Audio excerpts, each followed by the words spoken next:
Welcome to the ZeroLine, produced by Resolute Square. I'm Sergeant Sarah Ashton-Cirillio of the Armed Forces of Ukraine, and every week we'll be bringing you inside Ukraine's war for liberty and liberation against the Russian enemy, while explaining how a victory by us on the battlefield isn't just vital for the Ukrainian people, but for the world as a whole. We will push back against the lies regarding this war for freedom and take you straight to the front lines of the fight for democracy.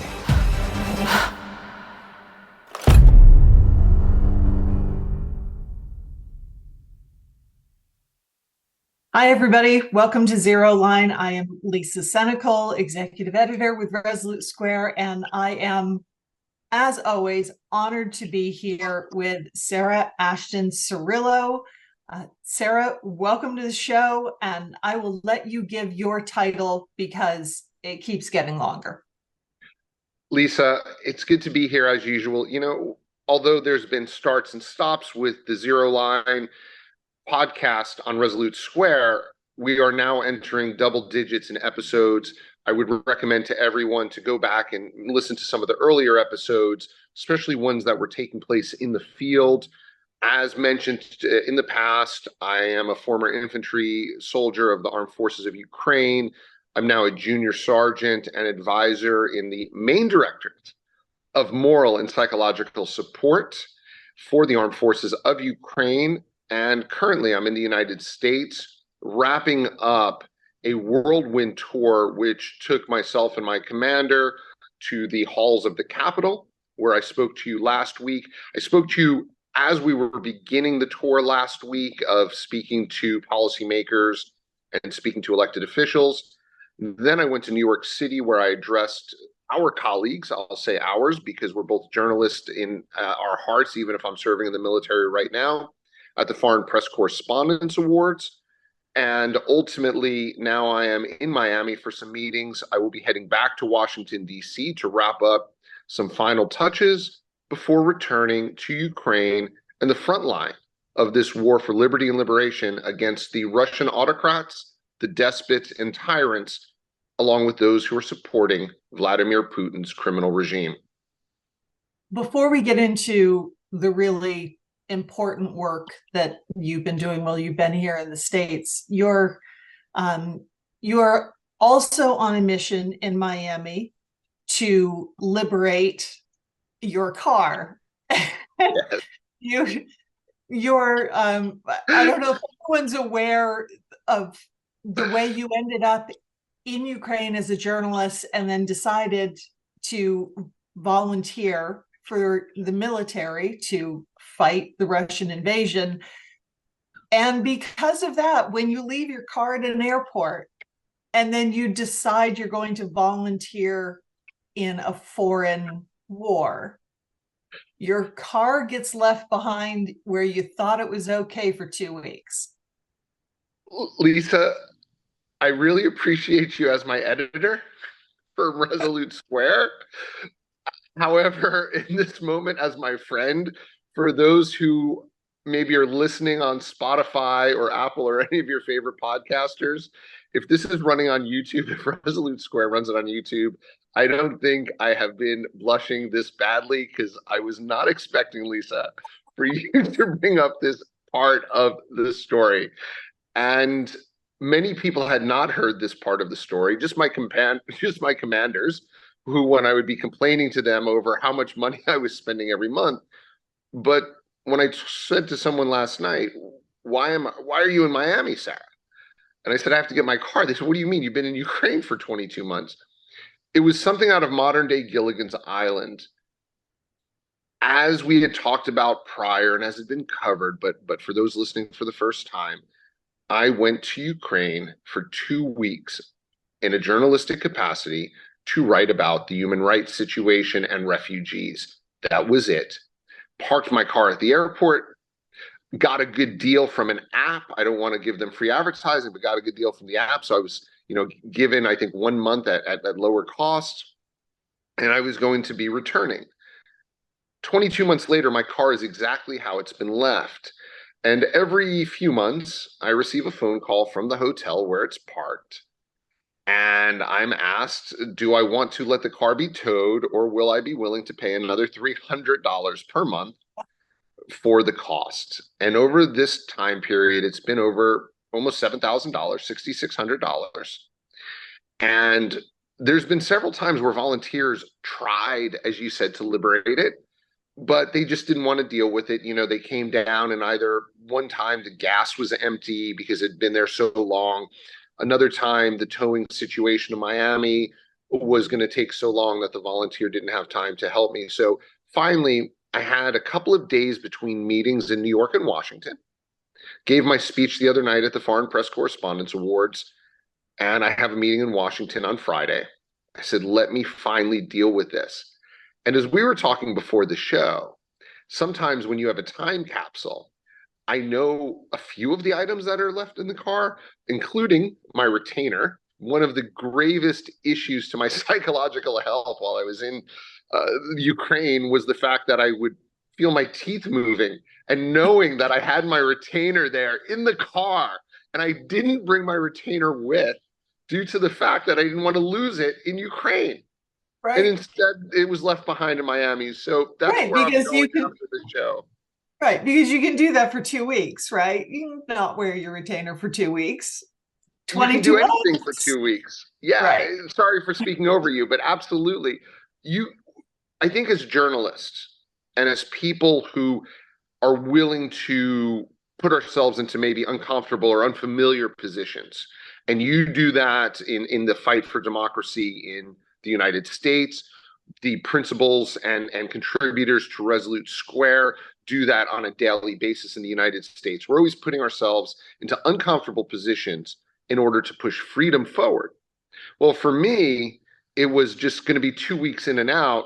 And little did I realize that I was going to be on the front lines of history in watching this battle against modern day tyranny, modern day, and we'll use this word, which we try to avoid, but it's correct, modern day fascism, and how it has expanded its clutches into the mass media, and not just in the genocide against the Ukrainian people, but we see what Russia is doing now in their alliance with Iran and North Korea, what they're doing in supporting Hamas, what they're doing in supporting the Burmese dictatorship, what they're doing in trying to influence American opinions, and trying to continue their efforts to infiltrate the American political system. And so I guess $6,600 to have parked a car was in some ways ridiculous, but the reasons that I stayed behind in Ukraine were very much not ridiculous. There's no other way to put it. We are dealing with our most serious crisis when it comes to democracy and liberty across the globe. And again, the reason I'm proud to be affiliated and a contributor to Resolute Square is because while you and the others are handling it on the home front, I was trying to make certain to watch over it and to make sure we had liberty and liberation in the international arena. But over the last week, we have seen that the two areas are becoming very murky. And that's something that we have to be very careful about, on guard about, and willing to fight against as we enter the 2024 election cycle in the United States. Yeah, I'm really glad you used the word fascism. You know, a year ago, people were shocked by the term authoritarianism being floated out there. Fascism is absolutely not too far to go at this point, and it's really, words matter, as you know. And when Russia is working so hard to influence elections around the world, but definitely in the United States, and public sentiment in general on a whole host of issues, if we aren't willing to call what's happening what it is by its name, it's the spread of fascism, then we're doing a disservice to everyone. The overall media does a disservice when they shy away from using the words that need to be used, because people people need to be alarmed. It's beyond time to be alarmed about the spread of fascism around the globe. It's making real strides. And so obviously we really appreciate what you're doing. And I want to hear more about your trip. You've been back in the States. This is your fourth trip since you... This is my third trip. I was here 1 year ago for the final week of the session when Congress was attempting and ultimately were successful in passing the National Defense Authorization Act for 2023. Then I was here in May on a follow-up where we were discussing some of the supplemental issues and the progress of what was taking place in the front lines of this war against Russia, specifically in my experiences at that point of having been a frontline soldier, a ZeroLine infantry soldier for over 4 months at that point. And now I've returned. And on this trip, my portfolio was slightly different. I was not here to lobby for $61 billion. It's necessary, but there were others in that position. I was here to discuss what was taking place on a psychological and moral level when it came to the 1 million plus troops serving in the Ukrainian armed forces, along with their families, the civilians who are being affected by now 10 years of war, not 22 months of war, but 10 years of war, and also in an area that might even have the greatest importance, to discuss the ideas that surround a democratic Ukraine, a Ukraine that values freedom. And what does that mean specifically for my mini delegation that I attended with, including my commander, was to discuss Ukraine's interaction with journalists, the idea of free press, even during a special law or martial law period, the idea on how victory on the battlefield is meaningless without making certain that we have these strongly constructed pillars of democracy moving forward in Ukraine and elsewhere, which means a right to the media to investigate that they would not have in an autocracy. We don't shy away from investigative journalism. We don't try to hide anything outside of the normal specters of operational security on the front. But the armed forces of Ukraine is well aware that journalists are heroes. And that was my message to the members of Congress, and that was my message to the Foreign Press Correspondence Awards.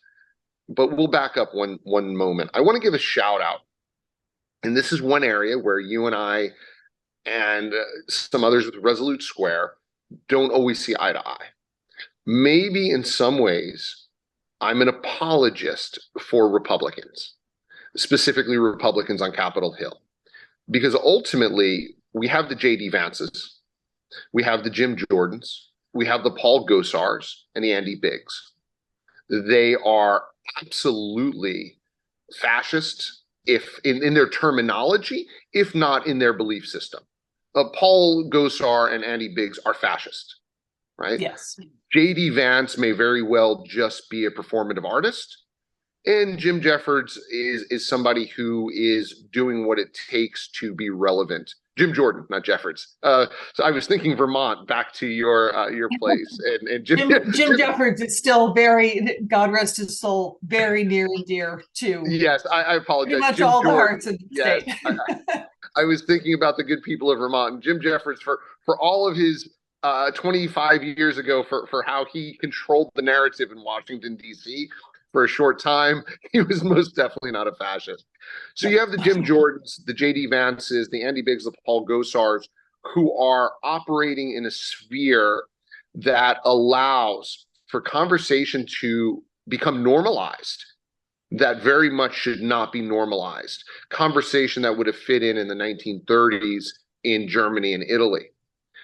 But there's really strong Republicans, such as State Senator Tom Brewer of Nebraska, two-time Purple Heart Award winner. He served in Afghanistan and Iraq, colonel when he retired. He's now a multi-term state senator in Nebraska. And when I flew there to Washington, he flew in also. And why did he fly in? Because he wanted to talk about the genocide of Ukrainians. Now, he's been to Ukraine 5 times. He's been to the front lines 3 times, including the front lines with me, as he wanted to have a better sense of what was happening. And why am I bringing up State Senator Brewer? Because he was wanting to focus on an issue that doesn't get discussed, but ties in directly to the genocide, which is the $29 billion in agricultural theft and losses by the Ukrainian people during this full-scale invasion. And so in meeting with multiple members of the Nebraska delegation, many of them elected in their own right, if not the legislative aides to some of the offices, what was our focus on?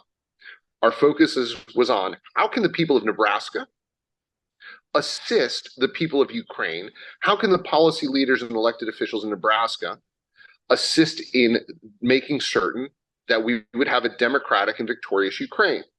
Well, guess what? Food stability matters. Global stability matters. And this was the intersection. People want to talk about intersectional issues. The intersectional issues of democracy and freedom tie into hunger and famine. The very first summit we went to, my commander and I, was the Africa Summit for Future Technology. And the Russia issue came up. The Russia issue of how they manipulate disinformation off of the African continent, the Russian pillaging of Africa when it comes to the Wagner Group and stealing precious metals, but also the food stability. So how were we focused on trying to alleviate that and eradicate that? Well, we find allies where we can. We find patriotic elected officials where we can. The entire delegation from the state of Nebraska on Capitol Hill, led by State Senator Tom Brewer on the ground there in Omaha and in Lincoln and across the entire state, are trying to figure out ways that they can work directly, not with weapons, although they're needed, maybe not with media in the case of what I was focused on. So ultimately, we are finding these allies where we can in order to stabilize democracy across the world. So when the Republicans were getting beaten up on over the negotiations for the $61 billion, border security, and some of these other questions, I was on Capitol Hill with Republicans who were trying to solve problems. Let's take it to the Democrats. We met with members of the Progressive Caucus.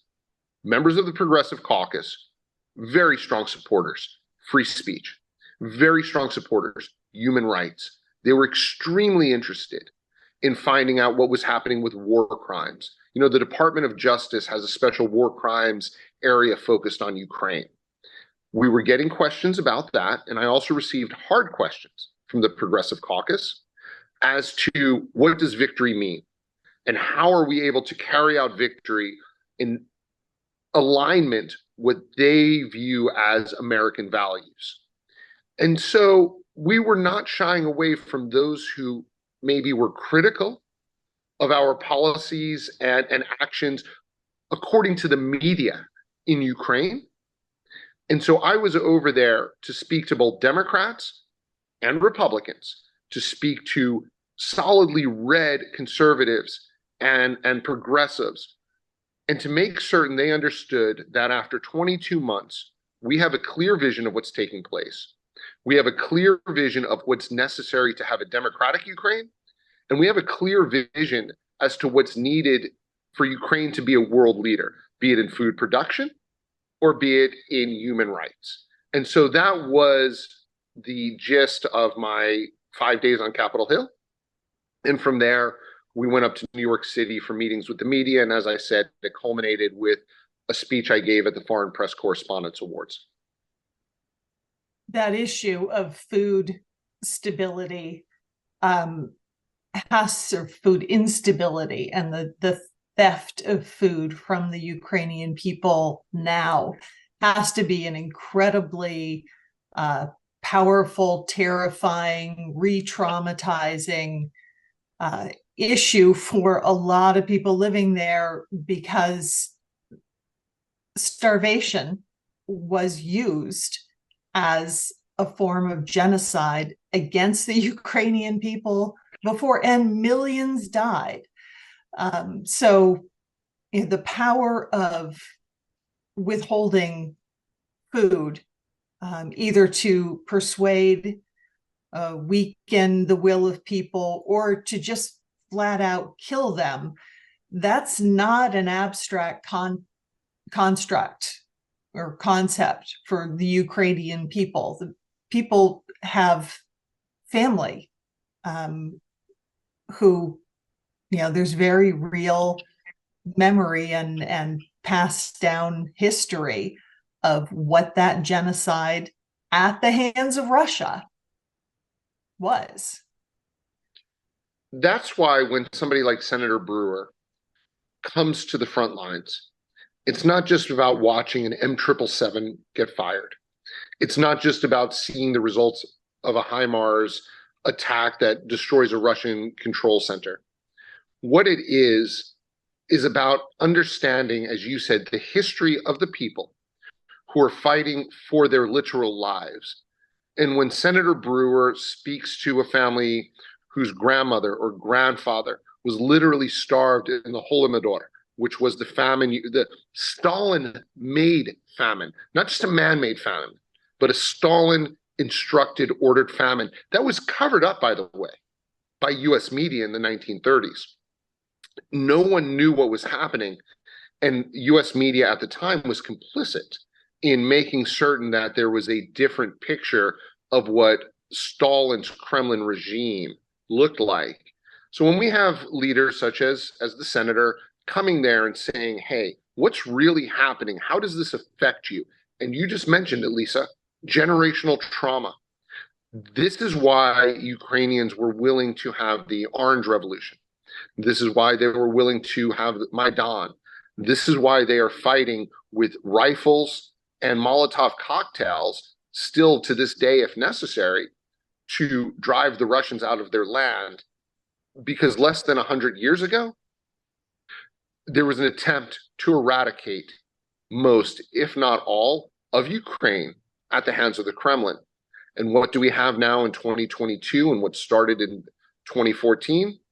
An attempt to also eradicate Ukraine. And the Ukrainian people have stood up to it.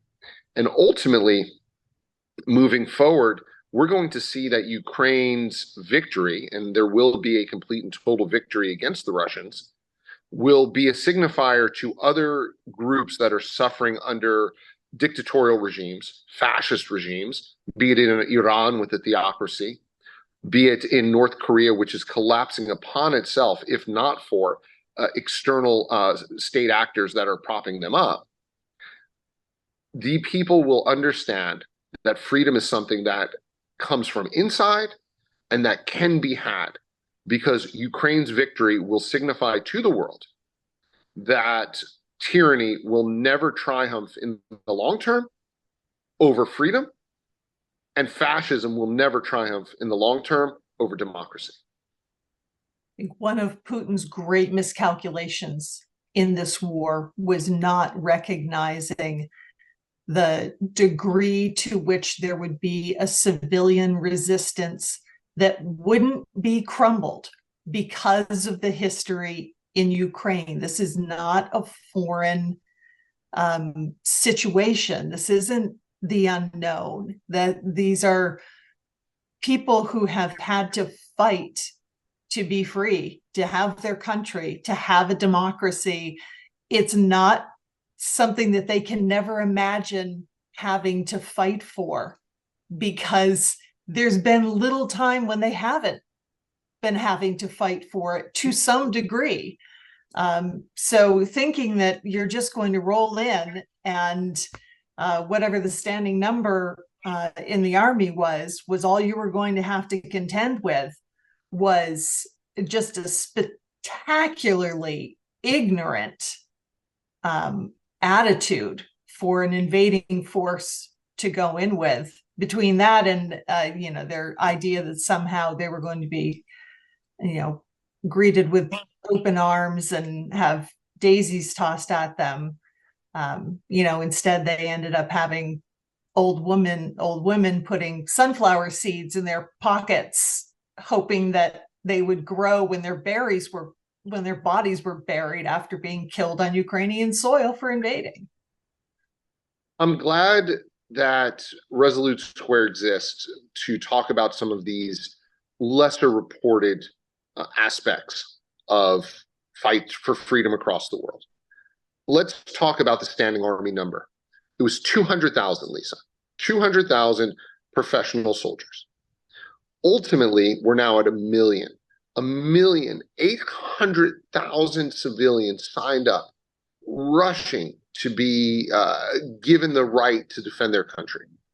And then sometimes you hear rumors, oh, people don't want to serve.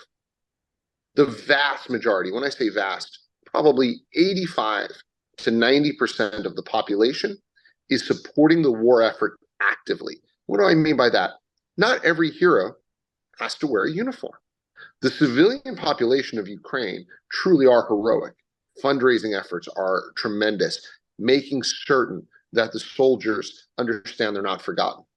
The logistics operations are going to go down as history making when it's seen how you can take a country as large as Ukraine that has not had flights of any sort beyond some helicopters and military jets fighting on the front lines, but no civilian air infrastructure for almost 2 years now. And yet logistically, we're able to supply 1 million troops on the front lines. Then you have the Ukrainian resistance. Other people may call them diaspora. I call them Ukrainian resistance. No matter where in the world Ukrainians are, they are pushing back against this notion that Putin is going to be able to ever conquer their land.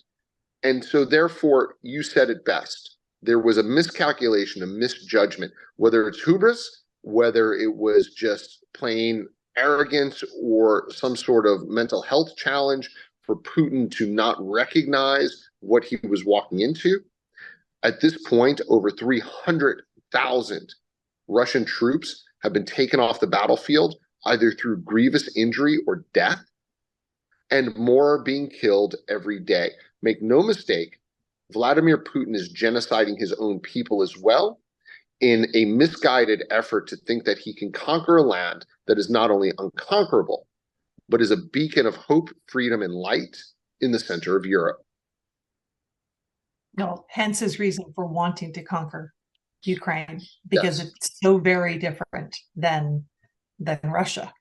And having a democratic, thriving, democratic, free nation as a neighbor, when you're trying to convince your people that oppression and poverty and massively restricting rights is the best way to live, and it's very easy to see there are alternatives, and they're so close by. When we get accused, and when I say we, when the armed forces of Ukraine is accused of stifling free speech, stifling individual rights, the freedom that exists within Ukraine, even during martial law, is innumerably larger and more extensive, the freedoms that the individual has, than Russia does on a daily basis, even prior to the full-scale invasion and outbreak of full-scale war. And that makes my job easy in a sense when I'm having to answer questions about it, because the facts speak for themselves. Media has the right to do investigative reporting. People have the right to protest. There's people on the streets of Odessa and Kyiv every week protesting, not against the war, but protesting against why maybe more is not being done at local governmental levels to focus on the soldiers versus maybe why are you paving streets instead of sending drones. But the idea is this: they have the right to assemble, and the reporters have the right to cover the stories. And ultimately in Russia, not only do you not have a right to assemble, even holding up a piece of paper can get you 5 or 7 years in jail. Yesterday on the way to the airport, my commander and I were in a Uber being driven by a Georgian immigrant. So the country of Georgia, which has been invaded by Russia, had part of its land taken by Russian-backed separatists, has had their political system hijacked by the Kremlin, told us when he found out we were from, Ukraine and that we were Ukrainian soldiers. He said, "You have to win, because if you don't win, every other country will immediately fall." And they're not so afraid over territorial integrity. Georgia's had to deal with this for 15 years. What the people of Georgia and the people of the Caucasus and the people of the Baltic states all realize and recognize is the Russian Federation and what they want to do under this idea of Ruski Mir, or Russia's world, is to create a bunch of mini satellite states, not any different than what we saw with the Warsaw Pact. And they want Belarus and the style of Belarus's dictatorship to be extended. And that means no freedoms, no rights, and basically enslaved labor to carry out the whims and wills of the Kremlin. Yeah, that's terrifying, and so important for people to keep top of mind that this is not just a Ukrainian conflict. This is a fight between fascism and freedom and democracy. Right now, I hope more stories are being written now, giving people a much better sense of how the money that the U.S. has been putting into the Ukrainian effort, how much of that actually stays in the United States because of a production standpoint. We're not sending boatloads of cash. We're paying for weaponry and other types of support that are being created and sold in the United States and going to Ukraine. So it has actually created jobs in the United States. And I'm certainly not saying that the way we want to create a booming economy in the US and create jobs is by having conflicts in other parts of the world that we can be suppliers for. But in this case, it is preventing the United States from having to spend massively more money down the road, and God forbid, send US military personnel on the ground, which, we certainly do not want to have American blood getting spilled in foreign conflicts. Again, the best thing we can do to make sure that doesn't happen, and to make sure the US doesn't end up spending far more money trying to defeat Putin down the road, is to give Ukraine what it needs. Just give them everything they need now, not spread out over time, right now. You said it best. You put it succinctly, and I will just reiterate your points. No one wants the military-industrial complex to be leading from the front. Currently, the military-industrial complex is in operation because it's needed to produce the weapons necessary to destroy and defeat evil.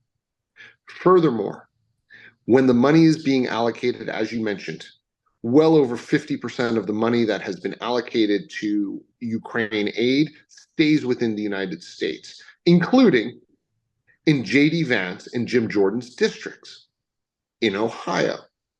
So well-paying, high-paying jobs are being produced with aid that is intended not just for Ukraine, but to our European allies, to our allies in Taiwan, to our allies across the globe.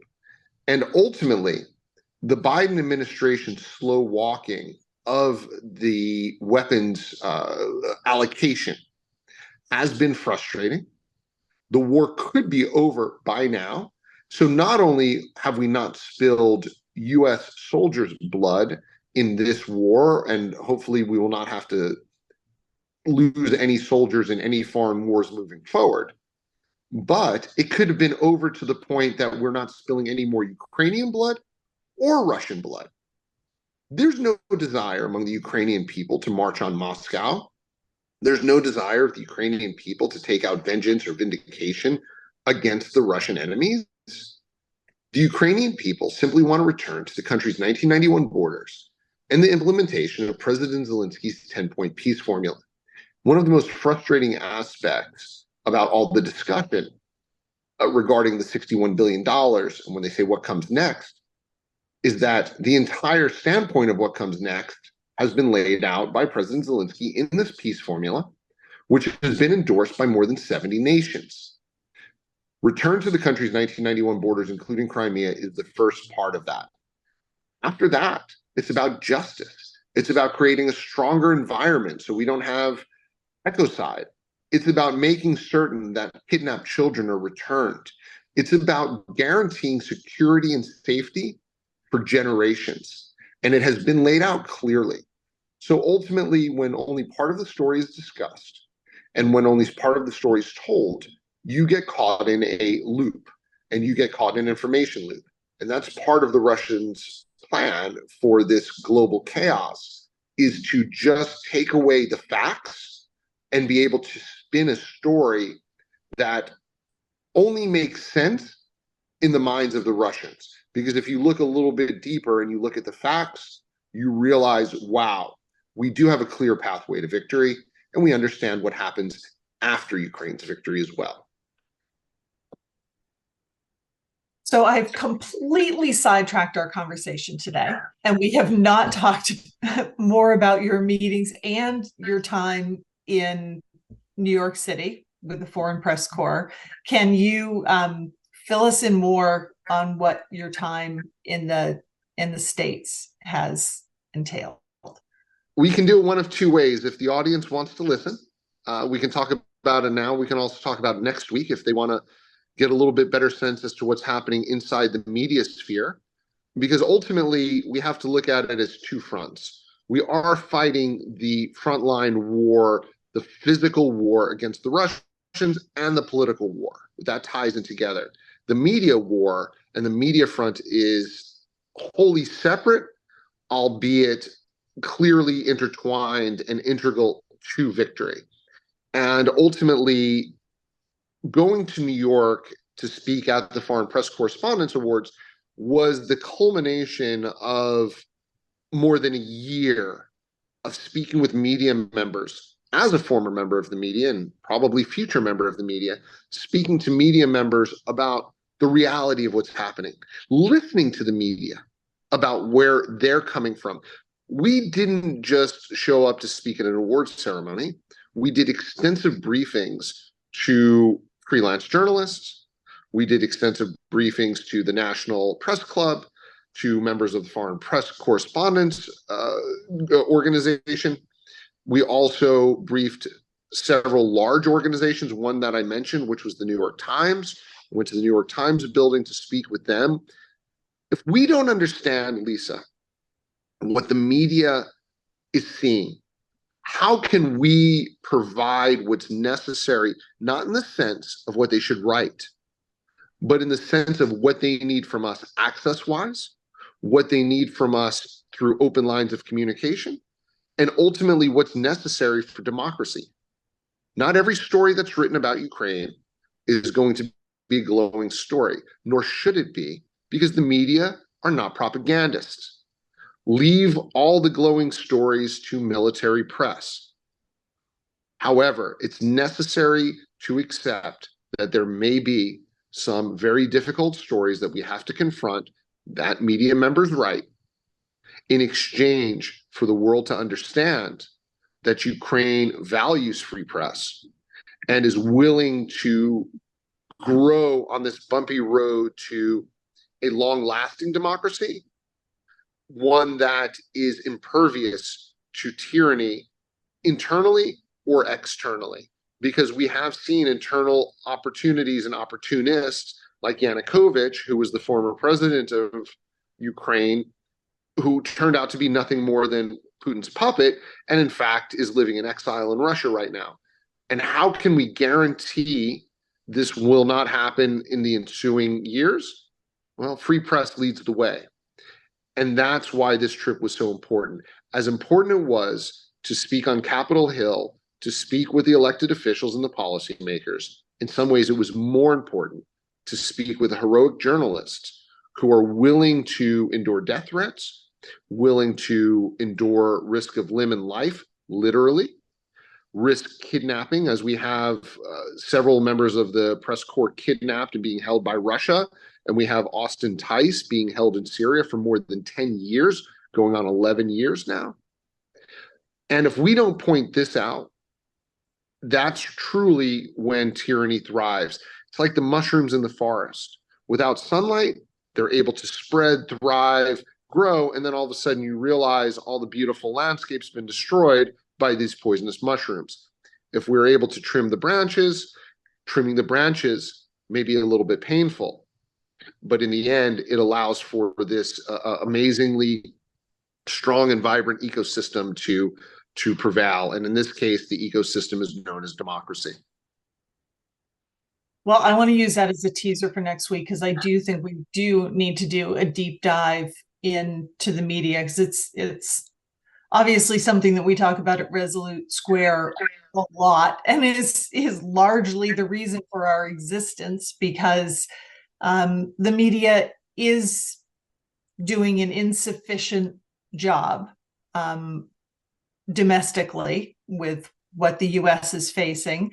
And they're certainly struggling with portraying Ukraine accurately, and even more importantly, in a way that the American people can really understand. We don't see enough context for people to understand just how well the battle is going in Ukraine, the successes that are happening in Ukraine, but what it means to not give Ukraine what it needs, and how fragile that is for the Ukrainians and for the entire free world. So yes, let's talk media next time. I would love that. Sounds good. Then make sure all those who are listening now, make sure to tune in next week to Resolute Square, to the ZeroLine with Sarah Ashton-Cirillio, hosted by Lisa Senecal. Ultimately, media matters in every way. And when media doesn't do their job or is unable to do their job, freedom withers.